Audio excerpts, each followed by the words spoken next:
जय हिंद। जी हाँ, आज हम लोग साइंस के 20 क्वेश्चन करेंगे। Multiple choice. इस 20 क्वेश्चन सिर्फ 20 क्वेश्चन आपके नहीं होंगे, 20 क्वेश्चन से भी ज़्यादा होंगे। तो मल्टीपल चॉइस यानी हर एक ऑप्शन को देखते हुए हम यहाँ पे आपका कवर करेंगे। तो पहला क्वेश्चन है कि आप अगर झरने से पानी गिरता है तो पत्थर से टकराने के पहले पानी में कौन सी ऊर्जा होगी। पत्थर से टकराने के पहले पूछ रहे हैं, तो आप क्वेश्चन को अच्छे तरीके से पढ़ेंगे तो आपको समझ में आएगा। देखिए इसमें ऑप्शन है गतिज ऊर्जा, स्थितिज ऊर्जा, यांत्रिक ऊर्जा और कौन सा आपका हो जाएगा एक ऊष्मा ऊर्जा। तो किस में होता है, तो ये आपका टकराने से पहले उसमें क्या ऊर्जा होगी। देखिए हम यहाँ पे आपको जब बताना चाहेंगे कि देखिए गतिज ऊर्जा क्या है। गतिज ऊर्जा का सूत्र होता है गतिज ऊर्जा हाफ mv²। क्या होता है, हाफ mv²। और स्थितिज ऊर्जा वहीं, अगर स्थितिज ऊर्जा की बात करें, स्थितिज ऊर्जा, और इसे हम लोग इंग्लिश में कहेंगे क्या, गतिज ऊर्जा को काइनेटिक एनर्जी। क्या कहेंगे, काइनेटिक एनर्जी। और स्थितिज ऊर्जा को वहीं पोटेंशियल एनर्जी, यानी स्थिति ऊर्जा। और इसका वो हो जाएगा क्या सूत्र, इसका सूत्र होता है mgh। अब देखिए यहाँ पे वेलोसिटी, यहाँ पे गतिज ऊर्जा के लिए अगर गतिज ऊर्जा होगी तो उसके लिए आवश्यक है उसमें वेग होनी चाहिए, उसमें यानी स्पीड होना चाहिए कि वो स्पीड से चल रही है। तो यहाँ पे देखिए इसमें वेग है तो इसलिए गतिज ऊर्जा, इसमें गति होगी। लेकिन इसमें क्या है, वेग नहीं है। क्योंकि अब पानी पहाड़ से गिर रही है, झरने से गिर रही है, तो उसमें क्या है, एक वेलोसिटी है, यानी उस वेलोसिटी से पानी गिर रही है तो हम कहेंगे उसमें गतिज ऊर्जा है। लेकिन अगर स्थिति ऊर्जा mgh, पानी गिरने से पहले वहाँ पे जैसे पानी स्टोक है, अगर किसी ऊंचाई पर, सपोज दैट एक आप देख रहे हैं अभी एक अभियान चल रहा है वाटर जल पेयजल योजना, तो उसमें देखिए पानी जो अगर स्टोक ऊपर करते हैं, ऊपर में स्टोक है, तो यहाँ पे क्या है, ये स्टोक है, अभी कहीं नहीं जा रही है। तो इसमें क्या है, इसमें हाइट है, आप देख रहे हैं इसमें हाइट है, कुछ ना इसमें हाइट है। उसके बाद ये ग्रेविटेशन के, यानी जी जो इसको किस ग्रेविटेशन से खींच रही है इस पानी को, तो उसमें जी है और इसमें मास है, तो यानी mgh। इसमें तब कहेंगे इसमें पोटेंशियल एनर्जी है। ऊर्जा का रूपांतरण होता है, ना कि ऊर्जा नष्ट होती है। ऊर्जा कभी नष्ट नहीं होती, सिर्फ रूपांतरण होता है इस ऊर्जा से दूसरे ऊर्जा में। तो आप सुने होंगे विद्युत ऊर्जा से यांत्रिक ऊर्जा में, यांत्रिक से विद्युत, या स्थिति रहेगा आपका यानी गतिज ऊर्जा। इसमें कौन सी होगी, गतिज ऊर्जा। अगर झरने से पानी गिरता है तो पत्थर के टकराने के बाद उसमें कौन सी ऊर्जा होगी, यानी गिरने के बाद, पत्थर के गिरने के बाद उसमें ऊर्जा परिवर्तन होगा, कौन सी ऊर्जा में परिवर्तित होगा।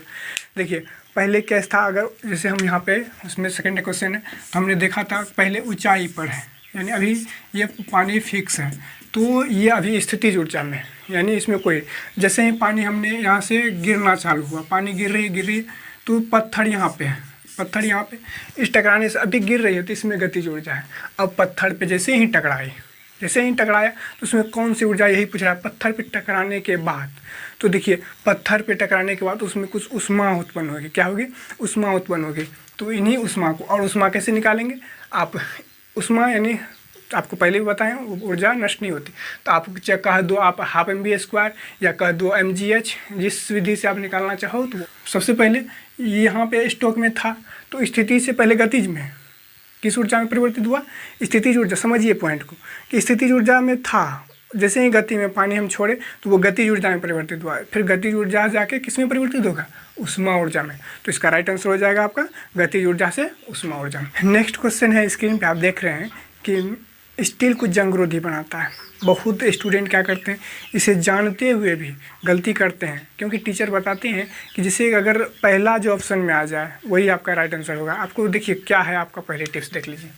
देखिए स्टील को जंगरोधी बनाता है, तो यहाँ पे पहले स्टील को जंगरोधी बनाने के लिए जो है ना, जंगरोधी बनाने के लिए उसमें क्या करते हैं, क्रोमियम का परत चढ़ाया जाता है।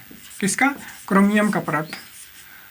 अब इसी स्टील को अगर हमें स्टील को अगर कठोर बनाना हो, क्योंकि देखिए किसी भी वस्तु, अगर सोने में आप अगर शुद्ध सोना का आप कोई भी आभूषण बनाएंगे, क्या होगा, वो यानी टूट जाएगा। इसीलिए उसमें उसे कठोर बनाने के लिए क्या करते हैं, उसमें तांबा या जिंक का प्रयोग करते हैं इसमें। लेकिन इसी में अगर स्टील में को कठोर बनाने के लिए तो इसमें कार्बन का प्रयोग करते हैं। किसका प्रयोग करते हैं, कार्बन का प्रयोग करते हैं। तो कभी कभी क्या होगा, अब देखिए स्टील को जंगरोधी बनाना है, स्टील को जंगरोधी बनाने के लिए कभी कभी ऑप्शन में कार्बन देंगे, क्रोमियम नहीं देंगे। अगर कभी ऑप्शन में क्रोमियम और कार्बन दोनों भी दे दे तो आपको कहेंगे कि जो पहले आ जाए वही है उसका आंसर। नहीं, देखिए अगर हम में जो क्षमता है, मेरे पिताजी में जो क्षमता है, उस क्षमता की अगर बात करें तो अगर पहले देखिए, अगर कोई काम के लिए आएंगे, जैसे हमको दोनों, हम और पिताजी दोनों काम करते, तो हम में काम करने की क्षमता उसमें ज़्यादा होगी फिर पिताजी।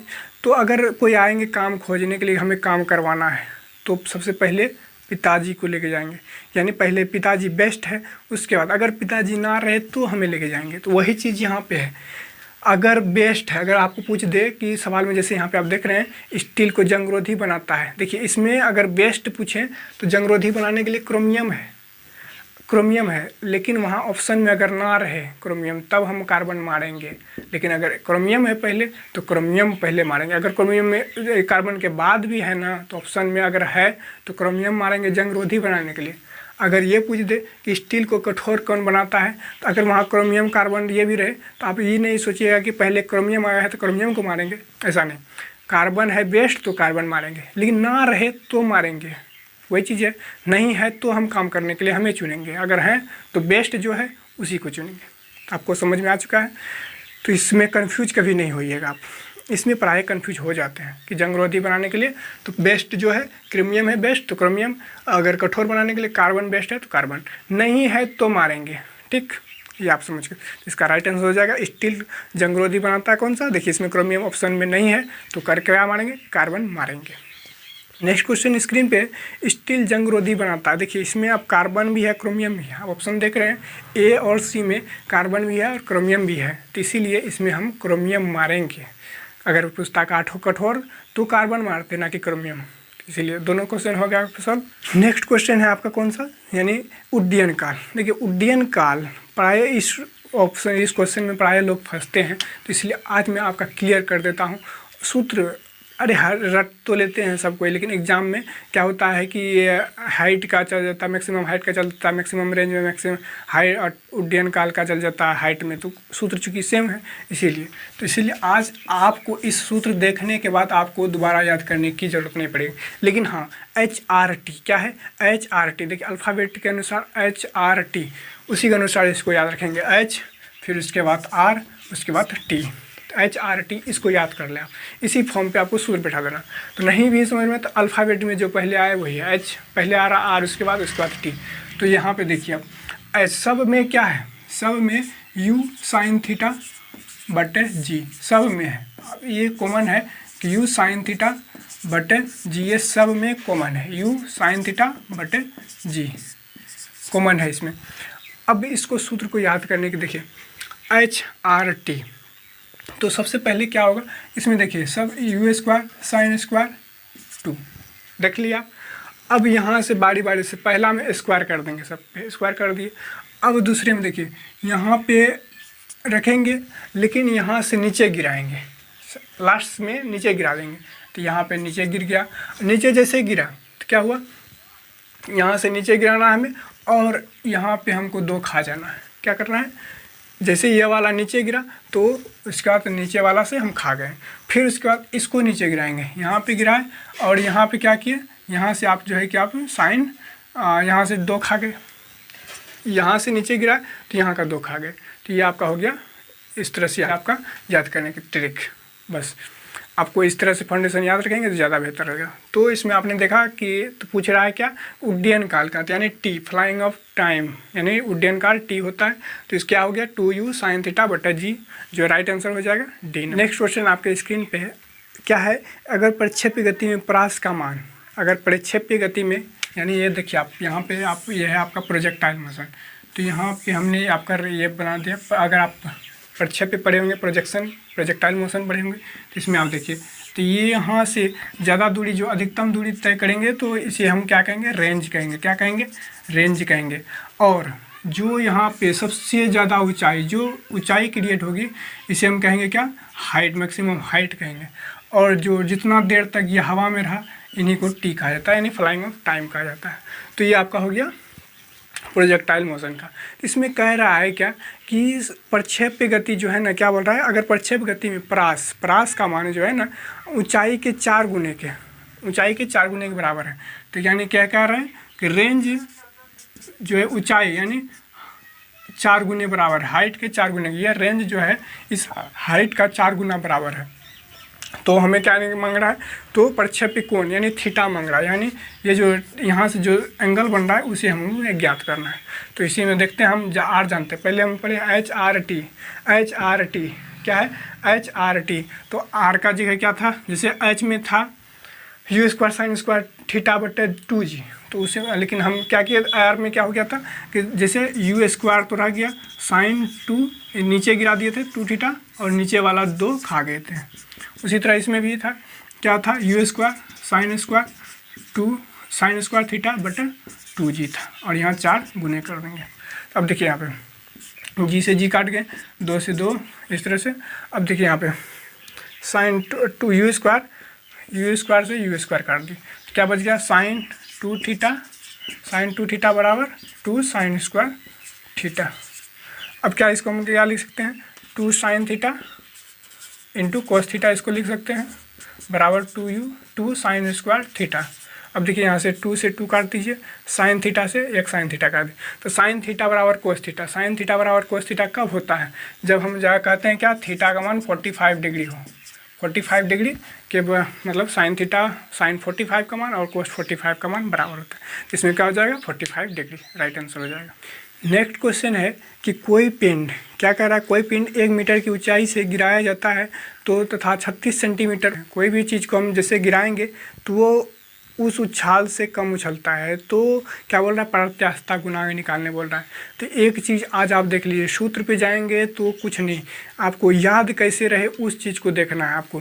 तो लेकिन सूत्र अगर बेसिकली सूत्र बात करें तो प्रत्यास्थता गुणांक, इसे ही इलास्टिसिटी क्या कहते हैं, क्या कहते हैं, इलास्टिसिटी, प्रत्यास्थता गुणांक। अगर आप सूत्र देखेंगे, सूत्र में रहता है प्रत्यास्थता गुणांक बराबर अंडर रूट क्या होता है, अंडर रूट जितना उछला है बटा जितना दूर से उछला है, गिराया गया, तो उसी वही चीज़ सूत्र होता है। उसी को हम लोग सूत्र को शॉर्ट वे में याद करेंगे, छोटा बटे बड़ा। क्या कहेंगे, छोटा बटे बड़ा, यानी छोटा। अब सीधी तरह साइड है कि जितना दूर उछलेगा तो वो उछलेगा उस वस्तु से कम ही उछलेगा, तो इसीलिए छोटा बटे बड़ा करते हैं। तब इसमें क्या कर रहा है, इलास्टिसिटी, तो क्या रहा है कि आप जो उछाले 1 मीटर की दूरी से उछाले हैं, तो अब छोटा बटे बड़ा। तो अब इसमें देखिए छोटा कौन सा है आपका, 36 सेंटीमीटर छोटा है, और बड़ा 1 मीटर, 1 मीटर को चेंज कर लिया 100 सेंटीमीटर में। तो अब देखिए इसी को हम क्या कहेंगे, 6/10 हो जाएगा बाहर, यानी 0.6 इसका हो जाएगा। इसमें देखिए इसमें कोई यानी डायमेंशन नहीं होगा, क्योंकि आप देखिए यहाँ पे लेंथ कट गया, तो इसीलिए डायमेंशन, नो डायमेंशन इसका होगा। तो इलास्टिसिटी क्या हो जाएगा, 0.6 हो जाएगा इसका इलास्टिसिटी। यह संवातक क्या होता है आपको भी पता होना चाहिए। संवातक वेंटिलेटर को कहते हैं, जो मकान के छत के जस्ट निकट रहता है, तो उसे हम वेंटिलेटर कहते हैं। क्या कहते हैं, वेंटिलेटर। तो कह रहा है संवातक कमरे के छत के निकट लगाए जाते हैं, क्यों, इसका क्या कारण है।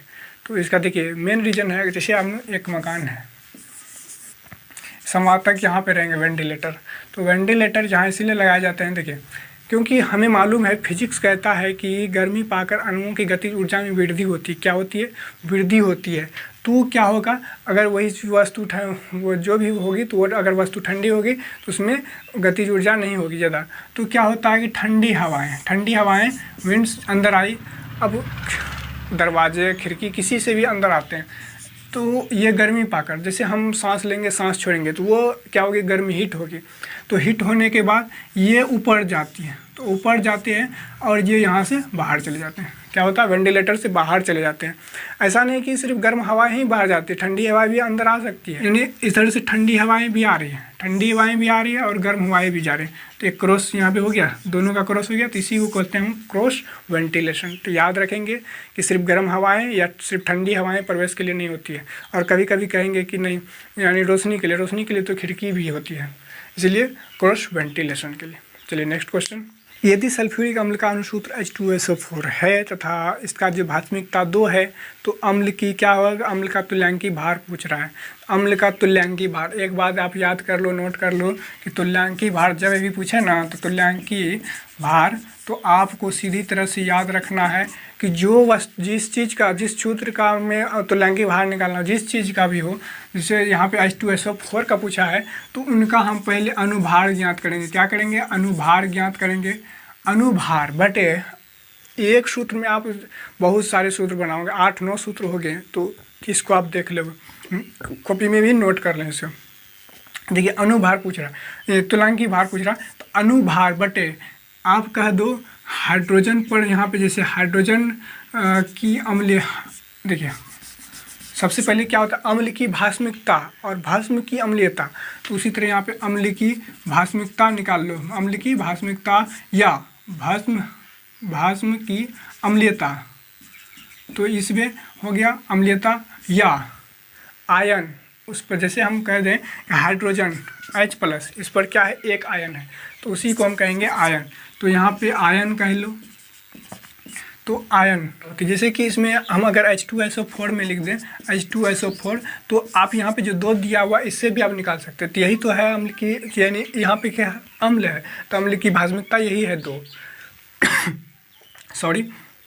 उसके बाद अब अगर आपको कहे कि NaOH इसमें अगर कहें तो देखिए यहाँ पे OH के स्थान पे 1 है, तो यही तो है भस्म की अम्लता है, क्षार की अम्लता यही है, तो इसी चीज़ से हम निकालेंगे, समझ गए आप। तो यहाँ पे हमें क्या कह रहा है H2SO4 का निकालने के लिए, H2SO4 का क्या हो जाएगा अनुभार पहले निकालेंगे। देखिए इसमें क्या है हाइड्रोजन का कितना होता है अनुभार में तो 1 होता है, तो 2 हाइड्रोजन है तो 2 का अनुभार 1, सल्फर का होता है 32, तो आप यहाँ पे 1 सल्फर है तो 32 दे देंगे, 32 गुना 1, फिर उसके बाद ऑक्सीजन का कितना होता है तो 16 होता है, तो 16 गुना क्या कर देंगे 4 कर देंगे, कितना हो जाएगा अब 16 चौक 64, 64 32 96 2 98, इसका हो जाएगा यानी अनुभार क्या हो जाएगा 98, लेकिन पूछ रहा है तुल्यांकी भार, 98 बटे इसका हम ऑप्शन क्वेश्चन में भी दिया क्या कि इसकी भास्मिकता क्या है तो 2 है, 2 से काट देंगे क्या हो जाएगा 49, इसका तुल्यांकी भार हो जाएगा 49, बी नंबर राइट आंसर। चलिए नेक्स्ट क्वेश्चन, सिलिका जेल क्या होता है, ये ऑप्शन आपको पूछ रहे हैं।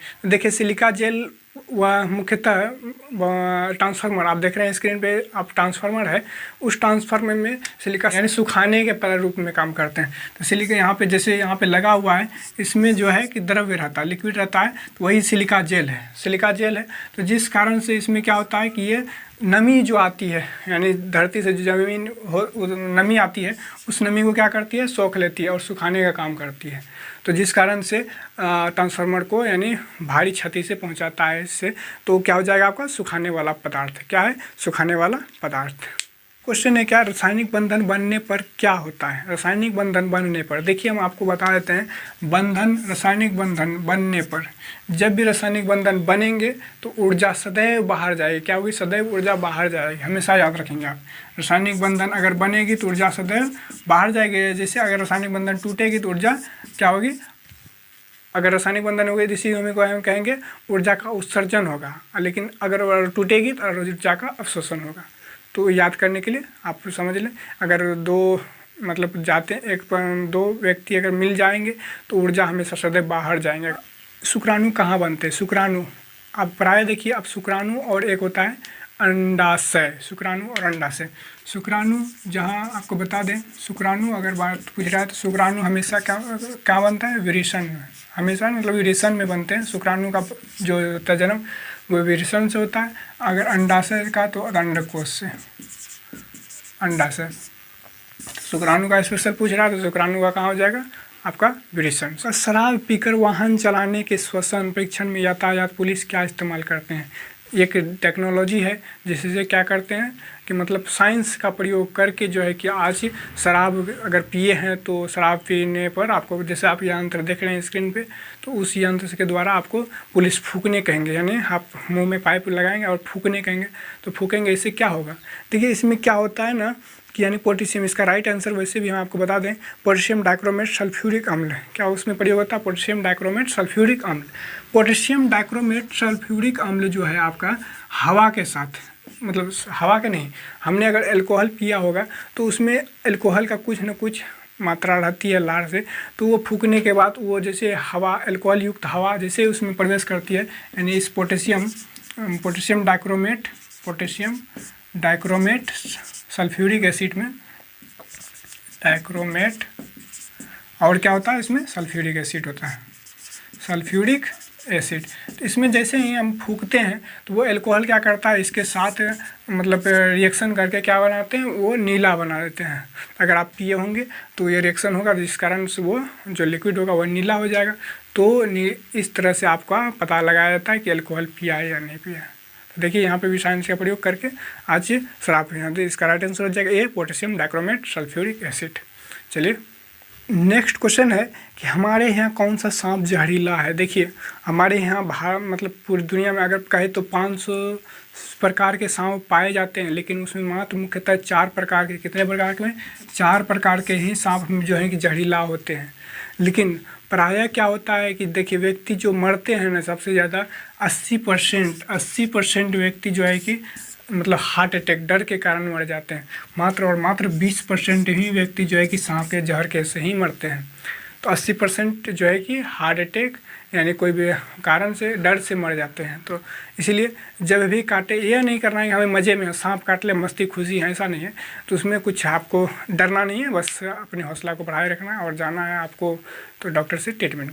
तो इसमें क्या होता है कि आपको 80%, 1-2% नहीं 80% व्यक्ति इसी से मरते हैं, 20% मात्र जहर से कारण मरते हैं। तो 4 प्रकार के, तो वही पूछ रहे हैं आपसे तो कौन सा सांप जहरीला है। देखिए इसमें कोबरा, वाइपर, कोरल स्नेक और अजगर।